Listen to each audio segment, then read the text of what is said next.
I mean, Otto and Mary are such an interesting relationship. Can you talk about what you're enjoying playing about that? And are they codependent, like obsessively codependent? You know, how would you describe that relationship? I think he is dependent on her. The center of his being rests really in the center of her being. And as such, what happens to her affects him in an incredibly profound way. And that's why at this moment when she reveals that she's terminally ill, it really brings his whole world into sharp focus, and he then begins to obsessively pursue trying to find a solution for the impossible.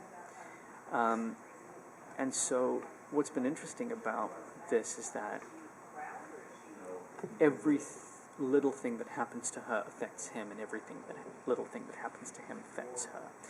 And it's been really interesting to sort of explore that with Dilshad to the point where it does really feel now as though there's this very real sibling relationship, and they certainly give us a lot more to do as the show unfolds together.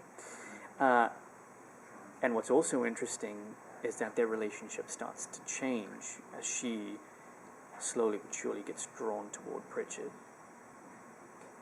That almost distances the two of them from each other and puts them in a position that they've never been in before. Well, kind of to follow up on that, at the end of the pilot, he does see that she has that longing look on her face. How does he kind of proceed from there, and what kind of steps does he do to make sure that she doesn't get too close to someone else when he needs her so desperately? He is a character who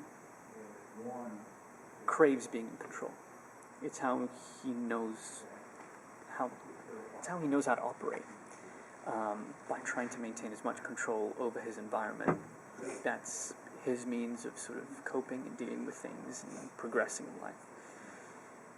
And it's an act of unintended consequence, really, bringing back Pritchard, because he thinks that he will be able to control him, but that is undermined almost immediately because Mary humanizes him. And by humanizing him and giving him this second opportunity at a life that perhaps he didn't live in the best way possible first time around, that brings a whole set of complications to the table. And I think he's constantly trying to find a solution to the Pritchard problem, even though Pritchard is there really to serve the purpose of getting Mary better. And he hasn't found one yet. He doesn't quite know how to just keep it solely focused on the experiment, because Mary doesn't look at it that way. She wants to give him an opportunity to explore his relationships with his family, to find a sense of meaning and purpose in his life, whereas for Otto, Pritchard is a means to an end. He's an experiment. And that's something that Otto continues to struggle to do, because the more Mary invests in that relationship, the more freedom she gives him, the more difficult it becomes for Otto to maintain that degree of control. And he almost feels that Mary's contribution to this experiment is actually distracting from the ultimate intention, which is to try and save him.